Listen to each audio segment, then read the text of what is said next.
ভারতবর্ষে মুঘল শাসনের ইতিহাসে শাহজাহানের সময়কালকে সবচেয়ে ট্র্যাজিক সময় বলা চলে। ভ্রাতৃযুদ্ধ ও সব ভাইদের হত্যা, পুত্রের হাতে পিতার বন্দিত্ব, বড় বোনের স্বেচ্ছায় নির্বাসন, সব মিলিয়ে সে সময়ে মুঘল সাম্রাজ্যের ধারাবাহিক ঘটনাসমূহ যে কোনো বইয়ের পাতার ট্র্যাজেডিকেও হার মানায়। শাহজাহানের বন্দিদশা ও তার জীবনের শেষ দিনগুলো কেমন ছিল সেই সম্পর্কে সব থেকে ভালো বর্ণনা পাওয়া যায় তখন ভারতে থাকা বা মুঘল দরবারের সাথে জড়িত ব্যক্তিদের লেখনী থেকে। ফরাসি পর্যটক এবং লেখক বার্নিয়ের তৎকালীন সময়ে ভারতে অবস্থান করেছিলেন এবং নিজে মুঘল রাজবংশের গৃহ চিকিৎসক রূপেও নাকি নিযুক্ত ছিলেন। তিনি সেই সময়ে একটা বিস্তারিত বর্ণনা তার লেখার মাধ্যমে সকলের সামনে তুলে দিয়ে গেছেন, যা বর্তমানে সব থেকে অথেন্টিক যে সোর্সগুলো আছে সেগুলোর মধ্যে একটি বলে বিবেচিত হয়। বার্নিয়ের লেখা থেকে আমরা জানতে পারি, যদিও ঔরঙ্গজেব শাহজাহানকে আগ্রা দুর্গে বন্দী করে রেখেছিলেন এবং তাকে অত্যন্ত কড়া পাহারার মধ্যে রাখতেন, তবুও তিনি তার বৃদ্ধ পিতাকে যথেষ্ট উদারতা ও সম্ভ্রমের চোখে দেখতেন। শাহজাহানকে তিনি তার খুশি অনুযায়ী থাকার অনুমতি কিন্তু দিয়েছিলেন এবং জাহানারা, অন্যান্য জেনানা ও নর্তকীদেরও তার সঙ্গে থাকার অনুমতি দিয়েছিলেন। ব্যক্তিগত বিলাস ও সুখ স্বাচ্ছন্দ্যের জন্য শাহজাহান যখন যেটা চাইতেন তখন তাই সেটা তাকে মঞ্জুর করা হতো। তাছাড়া নানা রকমের জীবজন্তু, ভালো ভালো ঘোড়া, বাজ পাখি, হরিণ প্রভৃতি যখন যা তিনি তলব করতেন সব তাকে পাঠানো হতো। শাহজাহান নাকি সেই সময় জানোয়ার ও পাখির লড়াই দেখতে ভালোবাসতেন। তবে বাস্তব কি তাই? ঔরঙ্গজেব বরাবরই তার পিতার প্রতি উদার আচরণ করেছিলেন এবং তার প্রতি রূঢ় ব্যবহার তিনি করেননি ও অশ্রদ্ধা দেখাননি। তিনি প্রায়ই তার বন্দি পিতাকে নানা রকম উপহার পাঠাতেন, গুরুতর ব্যাপারে তার সঙ্গে নাকি পরামর্শও করতেন এবং অত্যন্ত ভদ্র ও নম্র ভাষায় চিঠিপত্রও লিখতেন। সময়টা গৃহযুদ্ধের। এই গৃহযুদ্ধ শেষ হওয়ার পরে ঔরঙ্গজেব মুঘল শাসিত ভারতের সম্রাট হন। এরপরে তিনি একটি কঠিন অসুখে পড়েন। এই অসুখের সাল তারিখ নিয়ে ঐতিহাসিক ও গবেষকদের মধ্যে অনেক নাকি মতভেদ আছে, তবে অধিকাংশের মতে ঔরঙ্গজেব 1662 সালের মে থেকে আগস্ট মাসে প্রাণঘাতী রোগে নাকি আক্রান্ত হয়েছিলেন।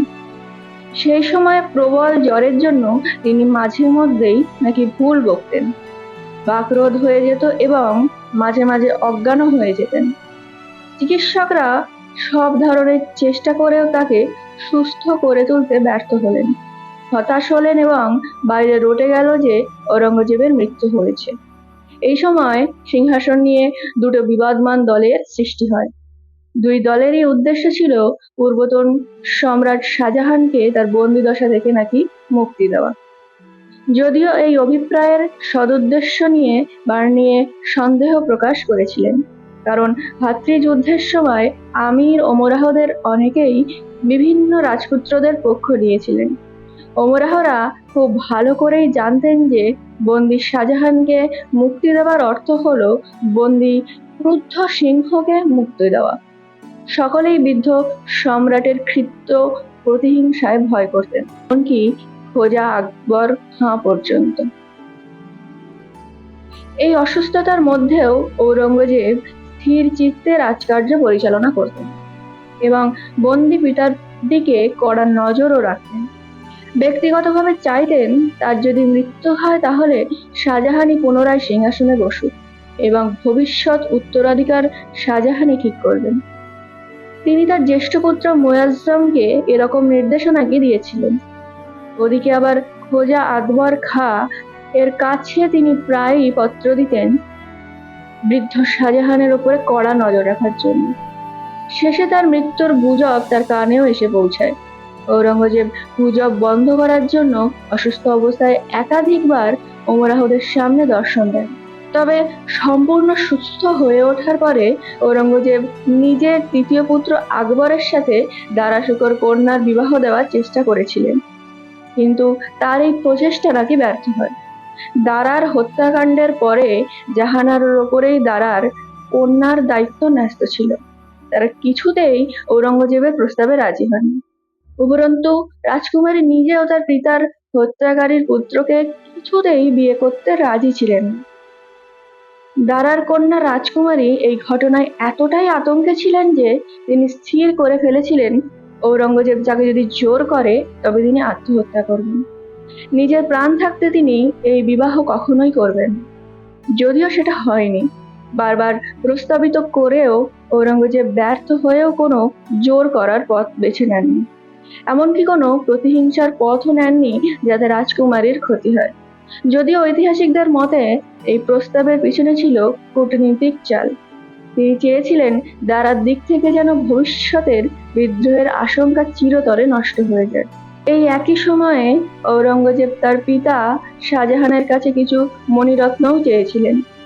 উদ্দেশ্য হিসেবে তিনি জানিয়েছিলেন যে বিখ্যাত ময়ূর সিংহাসনটিকে আরো বেশি ঐশ্বর্যমণ্ডিত করে তোলা। এখানে উল্লেখ্য যে তখনও রত্ন ভাণ্ডারের বেশিরভাগই ছিল আগ্রা দুর্গে শাহজাহানের তত্ত্বাবধানে।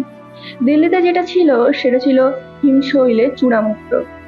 বন্দী শাহজাহান ভীষণ ক্রুদ্ধ হয়ে ঔরঙ্গজেবের এই প্রস্তাব প্রত্যাখ্যান করেছিলেন। উপরন্তু তিনি ঔরঙ্গজেবকে সতর্ক করে দিয়ে বলেছিলেন যে ঔরঙ্গজেব যেন তার রাজকার্য নিয়েই থাকেন, সিংহাসনের ব্যাপারে মাথা না ঘামান। ধন দৌলত মণিরত্নের কোনো কথা তিনি আর শুনতে চান না, কারণ ওসব নিয়ে তার আর কোনো আগ্রহ নেই। ধনরত্ন নিয়ে যদি বেশি কাড়াকাড়ি চলতে থাকে তাহলে তিনি যে কোনো মুহূর্তে হাতুড়ির আঘাতে ওইসব অমূল্য দুর্লভ মণিরত্নের সমগ্র ভাণ্ডারকে ধুলোয় মিশিয়ে দেওয়ার আদেশ দেবেন। এরপরে ঔরঙ্গজেব তার পিতার কাছে এই বিষয়ে কোনো কথা তোলেননি। এরপর ঔরঙ্গজেব শাহজাহানকে এই পত্রটি লেখেন, যা বার্নিয়ের গ্রন্থে উল্লেখ আছে। আমরা জানি এই ভিডিওটি হয়তো অনেকটা লম্বা হয়ে যাচ্ছে, কিন্তু ঔরঙ্গজেবকে ভালোভাবে বোঝার জন্য এই পত্রটি তিনি কি লিখেছিলেন সেটা জানা কিন্তু ভীষণ জরুরি।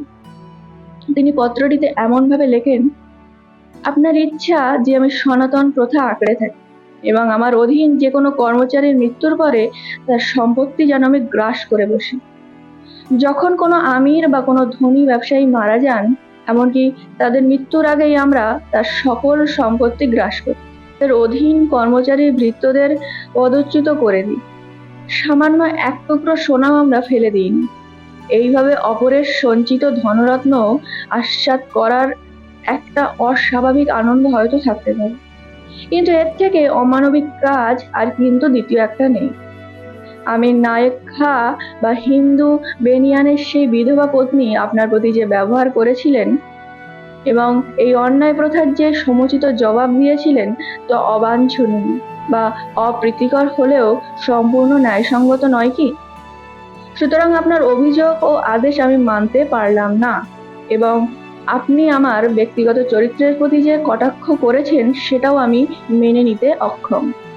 আমি আজ রাজতক হতে বসেছি বলে আপনি ভুলেও মনে করবেন না যে আমি অহংকারে অন্ধ হয়ে গেছি।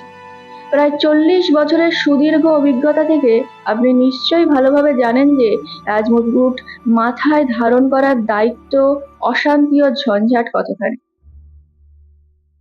তো যাই হোক, সব শেষে আমরা এটাই বলতে পারি যে শাহজাহান জীবনের শেষ দিনগুলো শুধু অশ্রুজল চোখে তাজমহলের দিকে তাকিয়ে থেকে মরেছেন এমনটি নয়, বা পুত্রকে অভিশাপ দিয়েছেন এমনটি নয়। আসলে সত্যিটা কিন্তু অন্যরকম।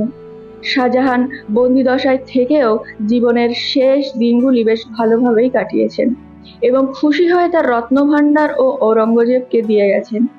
জীবনের শেষ লগ্নে এসে যখন শাহজাহানের ধর্মকর্ম করার ঝোঁক হয়, তখন ঔরঙ্গজেব মৌলভীদের তার বন্দি পিতার কাছে স্বাধীনভাবে যাবার অনুমতিও দিয়েছিলেন।